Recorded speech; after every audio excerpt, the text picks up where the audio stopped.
on July 2nd, moved to Fargo on June 4th, and it has been an unbelievable ride. Prior to starting my role, I worked for 2 different school systems. I spent the majority of my career working for the Houston Independent School District. Coming out of college, I joined education through an inner-city teaching program called Teach for America. I served as a special education resource teacher at the elementary level. During that time, I had an opportunity to get my master's in special education, so I was able to do that. Following that role, I served as a campus administrator, a high school administrator for a turnaround high school, as an assistant principal. After that, I had an opportunity to serve in the Houston Independent School District, continuing to serve both in the capacity as an elementary school principal and then lastly as a high school principal, serving in what we call in Texas a 6A school, which serves about 3,000 students. Following that role, I had an opportunity to follow one of my mentors who had asked me to join him and be part of his administrative team as an assistant superintendent in Colorado Springs. In Colorado Springs, I worked for a school district that had about 11,500 students, working at 21 buildings, very similar to the size of Fargo. So last year, I was told about an opportunity of superintendent of schools at Fargo Public Schools. And I have to be totally honest and transparent. My first reaction was the same 2 stereotypes that we hate about Fargo. I said, wood chippers, and it's going to be cool. Did not want to come to that opportunity. Unfortunately, both one of my mentors and the search firm representative said, can you just do a little bit more research? Just look into Fargo. And what I found was phenomenal. So I decided to apply for Fargo because of, you have the same natural beauty as Colorado Springs, the wonderful weather. I actually ended up applying for Fargo because of the people. Before I decided to submit an application, it was important for me that this was the right move for my wife. At that time, my 6-month-old son, who's now 15 months old. We progress fastly in education. My son that's about 15 months old, and I had to make sure it was the right fit. And the only way to do that was to look at the people. First and foremost, what I started doing was researching our phenomenal Board of Education here in Fargo Public Schools. I watched every board meeting I could that was basically archived and just said, what is the vision for the Fargo Public Schools Board? What is the vision for their staff and their community? And I was blown away by the amount of service, the dedication, and the vision of the 9 people that are posted here, and all the board members that were originally on the board at that time. I'd like to recognize all of the board members. Most of them are here and spread around the room, but we have our board president, Rupak Gandhi, our vice president, Chrissy Ulrich, Jim Johnson, John Rodenbiker, Robin Nelson, Brian Nelson, David Paulson, Brandy Ani, and Jennifer Benson. So if we can give our board a round of applause.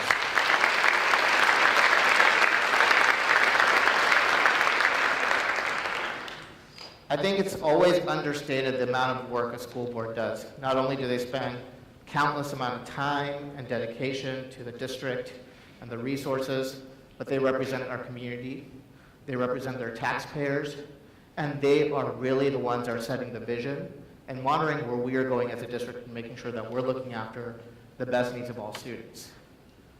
But it's also very important to have a measure of how good is that board and what are they doing?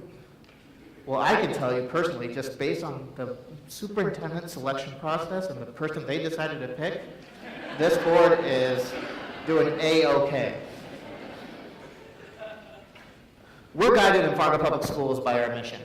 Every staff member, every student, we're focused on one thing, and that is to achieve excellence by educating and empowering all students to succeed. The 2 most important words in that mission statement for us is all students. And we know that in order to be able to accommodate and meet the needs of all students and educate and empower all students, we have to be a district that provides a variety of opportunities. We have to be a district that's understanding of every student's need. That's not easy when you have 11,000 students plus. However, that is our commitment and our dedication, and that is what drives our work every day. So how do we go around about achieving our mission? We are guided by 7 strategic initiatives that make up our strategic plan. We know that student achievement, STEAM, positive school culture, engagement, experience, and co-curricular activities, community outreach, and most important, equitable resource and planning. Those are the key initiatives that are going to drive this district forward and help us meet our goals. Just a little bit about our district. So Fargo Public Schools serves about 11,200 students. We are at 23 schools, 16 elementary schools, 3 middle schools, 3 comprehensive high schools, and 1 alternative school. We're the second largest school district in the state of North Dakota and the third largest employer in the metropolitan area. As you'll see, our elementary and secondary enrollment are pretty even, and our special student populations include a 10% gifted and talented population, 14% special education population, 8% English language learner population, 1% homeless population, and 32% of our students receive free or reduced lunch. As with all the school districts in the metropolitan area, we are a growing school district. Fargo Public Schools has consistently been projected to grow in enrollment year after year, and that trend is continuing for the next 4 to 5 years, and 5 years is kind of the cap on how far we project out for enrollment. A breakdown of our student ethnicity: we're 72% Caucasian student body, 12% African American, 4% Asian, 5% Hispanic, 3% Native American. We have over 60 languages spoken in Fargo Public Schools, and these are just some of the prominent languages in our district. Nepali, Somali, Arabic, Spanish, and Bosnian are some of the most prominent languages spoken amongst our student body. We work off an operating budget of close to about $170 million, and which is primarily, most of our revenue comes from state funding. We're going to talk a little bit about state funding today and how the legislative session will make an impact on what we're able to do and provide for our students. We also get a percentage of our budget from property taxes, a little bit from federal aid, and then from other sources. Our Board of Education and the staff of Fargo Public Schools understands that our greatest resources is our human capital. Without a doubt, from every paraprofessional that opens a car door when you drop off your child in the morning, to the teachers in the classroom, to our central office administrators, to our nutrition and operation officers in the operations building, and to our custodians and everyone else as part of our system. We know that the greatest investment we can make is in our human resources, and that's very clear when you look at our budget as well. About 80% of our expense are on staff, with everything else we do to provide opportunities for students. Programming is very important. You'll hear a lot today me talk about opportunities. Earlier today, I had the opportunity to attend the State of Cities events that the Chamber puts on, where we have the representatives or the mayors of Fargo, West Fargo, the mayor of Moorhead, and the mayor of Dilworth speak to us. The mayor of Moorhead, the newly elected mayor of Moorhead, is a 1991 graduate of Fargo Public Schools, and he's also a trained trial attorney. And he said, one thing that we've always been trained on is, when you speak, have a theme. So the theme for Fargo Public Schools that you'll hear me say today, and then when we talk about the future as well, is always going to be opportunities. How do we provide more opportunities for students? Because we know that although you can have one district, you have 11,000 plus unique learners that are part of that district. So programming is very important to us in Fargo Public Schools. This is a growing list of just different programs that we offer, and some of what you're going to be giving us feedback on throughout our focus group tonight will be different programming options for the future as well. I say that because I think one of the very unique aspects about Fargo Public Schools is tracking our engagement at the secondary level. With the nature of my position, I'm very fortunate to sit on an organization's coalition board called Level Up. Level Up is an organization here in the Fargo metropolitan area that looks at two things. Every year, secondary students in the state of North Dakota take an at-risk behavior survey. And then in Fargo Public Schools, our students also take a survey given by Level Up. What Level Up is, it determines what are the chances students are going to show at-risk behaviors that could potentially lead to detrimental impacts on their life. Based on the students' responses, we learned that each student has a measure, what we call social capital index. That social capital index is higher the more they're engaged they are. So when you're able to provide 60+% of your students an opportunity to be engaged with your school, and that's not counting engagement activities that they may have with outside activities, with other family members, what the case is, they're at risk, the chances of their behavior or demonstrating at-risk behavior significantly decreases. So we take a lot of pride in our co-curricular activities, And that's not just athletics, but that's the arts as well. Fargo Public Schools has been nationally recognized as one of the school districts leading in arts education for 15 years in a row, and that's something that we take very seriously. Most important to us is our students and our student achievement. Our ACT scores are consistently above the state, and we continue to grow in that area, and that continues to be a focus for us. Additionally, we also know that AP exams is a big push for us and in our district. Not only are we growing year after year in the amount of students that are enrolled in taking AP students, but we're also growing the amount of students that are getting a qualifying score of 3 or higher. At this point, nearly 1 in every 3 secondary students or high school students in Fargo Public Schools takes an AP exam, and we lead the nation, we're higher than the nation and the state in terms of the amount of students are scoring a 3 or higher to receive college credit. We're not saying our work is done, but we're very proud of the direction that we've been going to in Fargo Public Schools. We also know that we have challenges in our school district.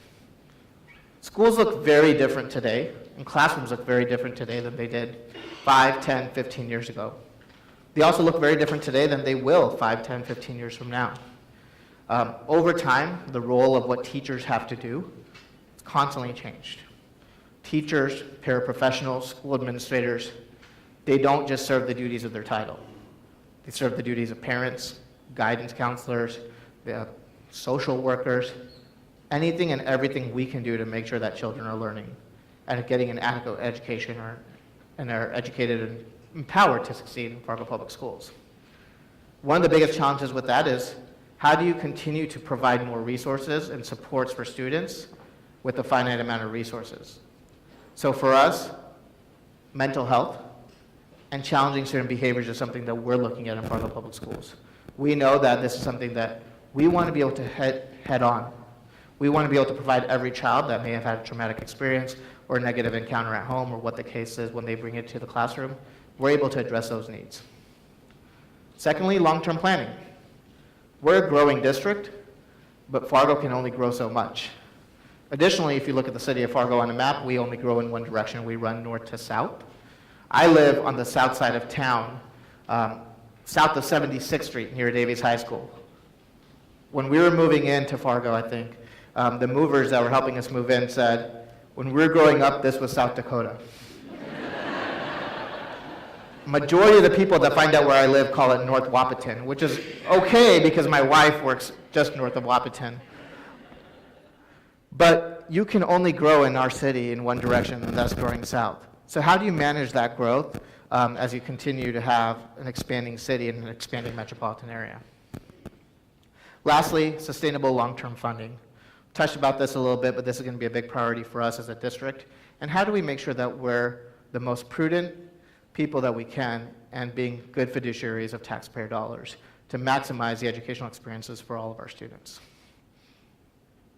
So to address these challenges, we have 3 major task forces that are part of our operational plans. We use the term task force to define any opportunity to engage the community in a structured way to look at some of the biggest issues that are facing our district. We've just wrapped up 2 task forces. One is around early childhood special education and how do we deal with the growth of that program. Second is around a least restrictive environment facility for our students. What least restrictive environment means is that within a scope of special education, students have the opportunity to earn services in a variety of different placements. Those placements, based on the amount of time that they spend in the general education classroom, have a category from A all the way through, I think, H. Currently in Fargo Public Schools, we offer an A, B, and C facility, but we do not offer a level D facility, and then level E facilities are partnering facilities with the district or separate organizations that provide a residential placement for students. So really the purpose of this task force was to say, where are we as a district? What are services that we offer? What are services that we don't? And then when we look back also at our level A, level B, level C facilities, what are things that we need to do? What are the most critical attributes of these programs, and are our current programs offering that? If not, how can we make them better? This also leads into our legislative priorities. The state of North Dakota works on a legislative session that meets biannually. So every couple of years, we as a school district will roll out our biggest priorities of what we want to advocate for. As you saw earlier in our budget, the biggest revenue stream for Fargo Public Schools is the appropriated funds that we receive from the state. So our first and foremost legislative priority is social emotional learning. We understand that the needs of our students are great, and we don't shy away from doing everything we can to meet those needs of our students, but we only have a certain amount of resources as well. The chart in front of you shows important positions that stay outside of the classroom but are still critical to students' social emotional learning in schools.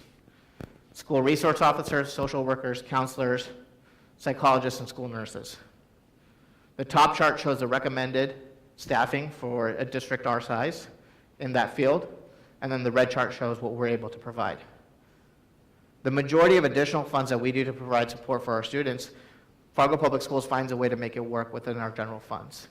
A couple years ago, we developed a position called a Student Wellness Family Facilitator position. We have 6 individuals employed in that position, and the sole purpose of that position is to connect students and families with resources that are in need, because that's such a big, great need in our community. However, that position can only go so far, because we can have an individual that works and builds bridges and pairs parents, families, and students with different community resources, but that individual can't ensure that there's follow-up or that those resources are being served during the school day when the students need them the most. Therefore, social emotional learning and the entire umbrella of what it encompasses is a big legislative priority for us. Secondly, on-time funding. The current state formula for providing funding for education is based on the prior year's enrollment. As I said before, all the school districts in our area are growing. So when you're growing and only getting funding per pupil per student based on prior year's enrollment, you don't have the necessary funds to be able to support the growth that you are as a district. This makes a significant impact, and as we continue to grow, that's going to be an impact of over $1.5 million by 2021. Lastly, we also look and seek and advocate to our legislation for support around our underfunded programs. We know that some of our most valuable learners are our English language learners, our students receiving special education services, yet we don't have the adequate programming or the funding to be able to meet the needs of all of those students. These are all programs that the district works and funds through our current general, at least the deficit areas in which we don't have state funding. We work to provide those services through our general fund, but those are also areas that we need to advocate for.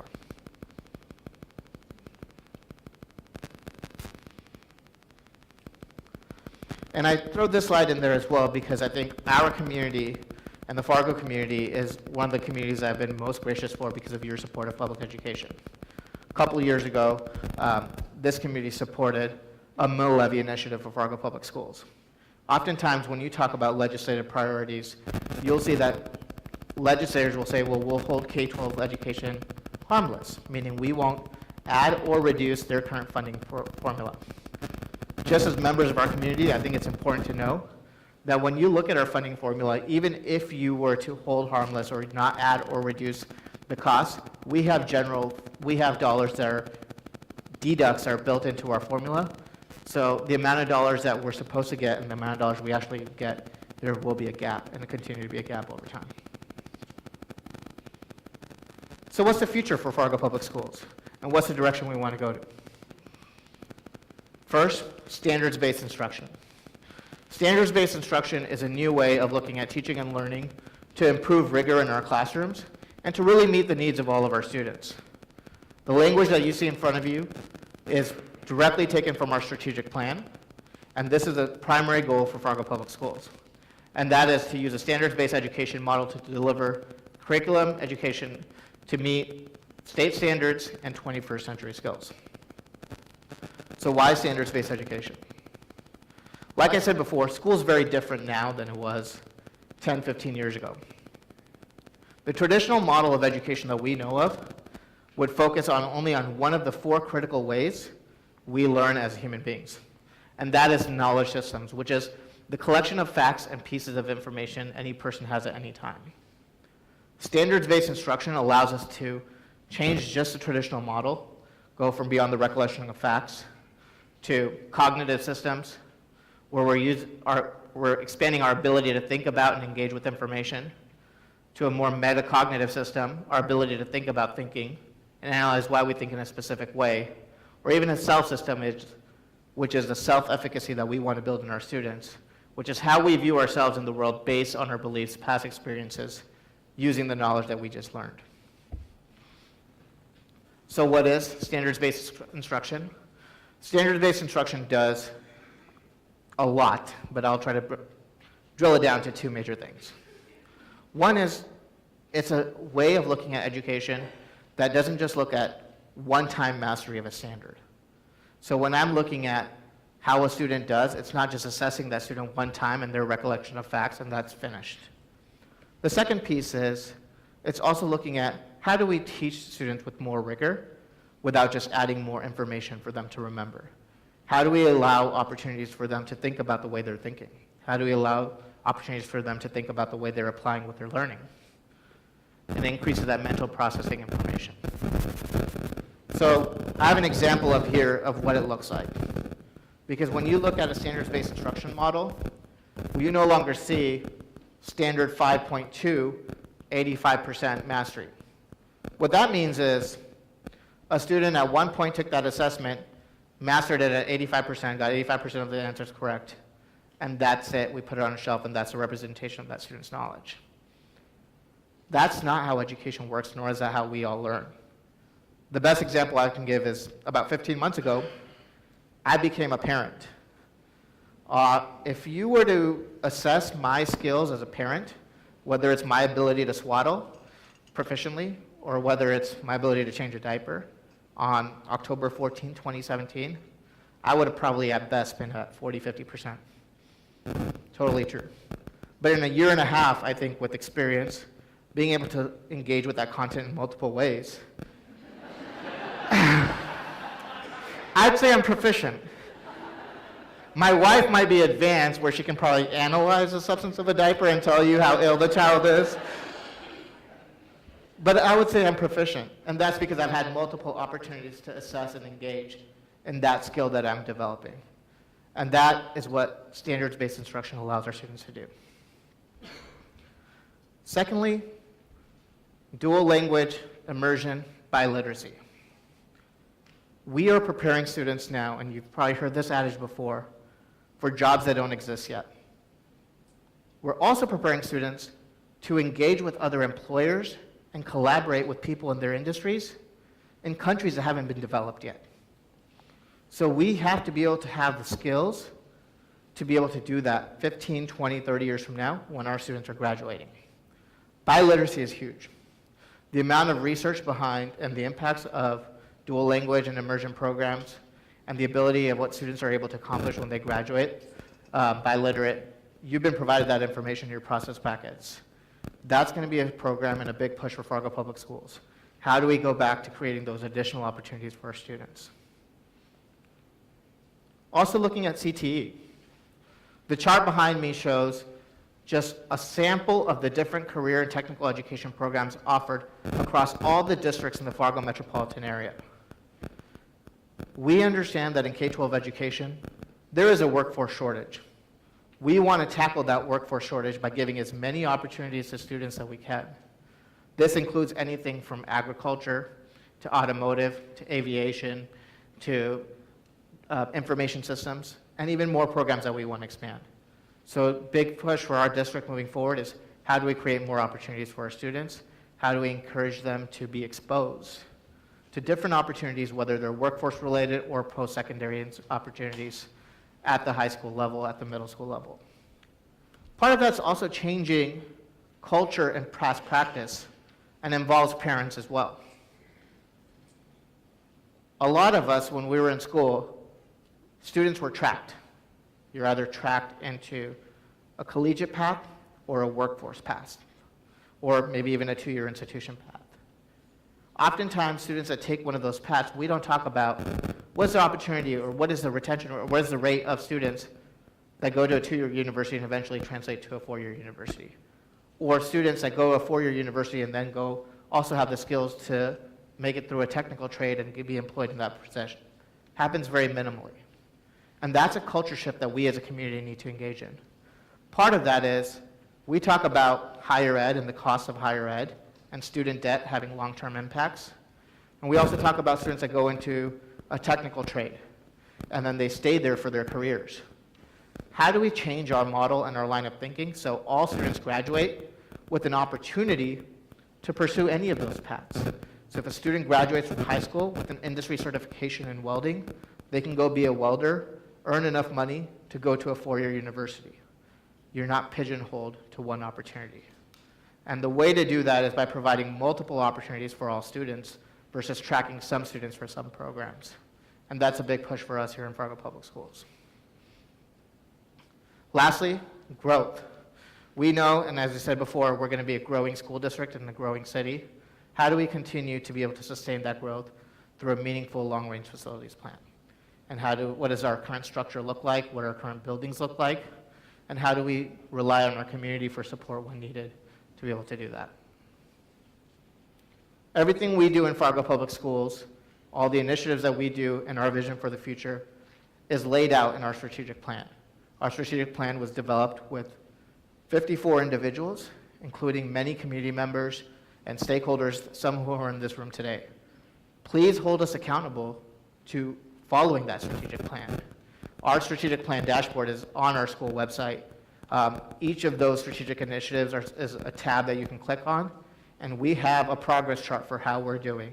And that's really the vision for Fargo Public Schools moving forward. So I end today by saying thank you. And this might be my longest slide because there's a lot of thank yous I have. First and foremost, I want to thank our communications and our technology team for putting on this event. Secondly, I want to just thank the staff of Fargo Public Schools, starting from every individual that greets students in the mornings to our central office administrators. Our staff work relentlessly behind our mission, and they are focused and dedicated. Lastly, I want to thank everyone that's here. Thank you for trusting us with your greatest asset and your greatest value, and that is your children. But most importantly, thank you for trusting us and our community with the biggest investment that you will make, and that is our future. We are here in Fargo Public Schools to serve you, and we are grateful for that opportunity. So thank you for being here tonight. I'm going to finish up speaking, and you will be exiting the auditorium and participating in our public focus group. We look forward to your feedback. Each room is going to have a facilitator or recorder taking notes. That data is important to us as we plan our future. So thank you and have a wonderful evening.